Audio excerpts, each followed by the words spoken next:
রাসূল সাল্লাল্লাহু আলাইহি ওয়াসাল্লাম বলছেন যে যারা এই টাকনুর নিচে কাপড় পরিধান করবে পুরুষরা, তাদের এই টাকনুর নিচ পর্যন্ত যে জায়গাগুলো থাকবে এগুলি জাহান্নামের আগুনে দগ্ধীভূত হবে। আসসালামু আলাইকুম ওয়া রাহমাতুল্লাহ। আলহামদুলিল্লাহি ওয়াহদা ওয়াসসালাতু ওয়াসসালামু আলা মান লা নাবিয়্যা বা'দা। সম্মানিত দর্শক শ্রোতা, ইউনাইট টিভির পক্ষ থেকে আপনাকে স্বাগতম। আমরা যে পোশাকগুলো দৈনন্দিন জীবনে পরি, এগুলির যে একটা ইসলামী রূপরেখা রয়েছে সেটা আমরা কোনো সময় তোয়াক্কা করি না। পোশাকটা যেমনিভাবে আমার আপনার জন্য শরীরের একটা সৌন্দর্য, তেমনিভাবে এটার যে ইসলামের একটা রূপরেখা আছে সেটা আমাদেরকে অনুসরণ করা দরকার। আমরা দেখা যায় যে অনেক সময় পোশাক পরি, যে পোশাকগুলো দেখা যায় যে ছবিযুক্ত পোশাক, দেখা যাচ্ছে যে আমাদের দেখা এমনও দেখছি আমরা যে সে যে দলের খেলোয়াড়কে পছন্দ করে সে দলের খেলোয়াড়ের ছবিযুক্ত পোশাক পরে সে সালাতে চলে আসছে, তার ভালোবাসার জায়গাটা ওই জায়গায় চলে গেছে তাই। অথচ যে পোশাক পরে আছে যার ছবিযুক্ত, ওই ব্যক্তিটা মুসলিম নয়। এমনিতেই ছবিযুক্ত পোশাক পরা ইসলামে নিষিদ্ধ, তারপরে আবার সে ব্যক্তিটা মুসলিম নয়, ওটা পরে সে সালাতে আসছে।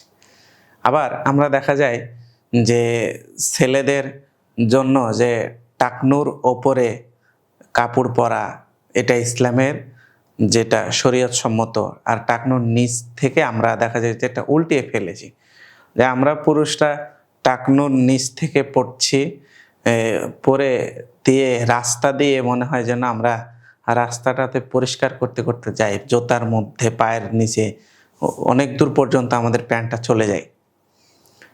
আর মেয়েদের যে ইসলাম বলেছে যে মেয়েদের পুরো শরীরটা ঢেকে রাখতে হবে, মেয়েদের টাকনুটা ঢেকে রাখা আবশ্যক, কিন্তু দেখা যায় যে মেয়েরাই উল্টা হয়ে গেছে, তারাই টাকনুটা বের করে রাস্তায় চলছে আর পুরুষরা ঢেকে রাখছে। অথচ রাসূল সাল্লাল্লাহু আলাইহি ওয়াসাল্লাম বলছেন যে যারা এই টাকনুর নিচে কাপড় পরিধান করবে পুরুষরা, তাদের এই টাকনুর নিচ পর্যন্ত যে জায়গাগুলো থাকবে এগুলি জাহান্নামের আগুনে দগ্ধীভূত হবে।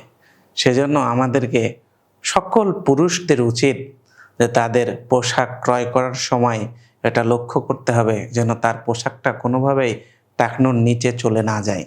যদি তাহলে সেটা হয়, তাহলে আমাদের যত দ্রুত সম্ভব এগুলি কেটে ছোট করে নিতে হবে যাতে কোনোভাবে টাকনুটা পার না হয়ে যায়। আবার বর্তমান বিজ্ঞান বলছে যে টাকনুর নিচে যদি পুরুষদের পোশাক চলে যায় তাহলে তাদেরও অনেকগুলো ক্ষতির কথা বিজ্ঞান বলে দিয়েছে। এজন্য আমরা ইসলাম আমাদের জন্য, ইসলামের প্রত্যেকটা বিধান আমাদের জন্য কল্যাণকর। অতএব এই কল্যাণকর দিন পেয়ে ইসলামের বিধানটাকে মেনে নেওয়াই প্রত্যেক মুসলিমের জন্য আবশ্যক কর্তব্য। তাই আসুন আমরা টাকনুর নিচে কাপড় পরিধান করি, এই সাথে সাথে ইসলামের আরও যেগুলি বিধান রয়েছে সেগুলি পুঙ্খানুপুঙ্খানুরূপে মেনে চলি। আল্লাহ সুবহানাহু ওয়া তাআলা আমাদেরকে সেই তৌফিক দান করুন। আল্লাহুম্মা আমিন। আসসালামু আলাইকুম ওয়া রাহমাতুল্লাহ।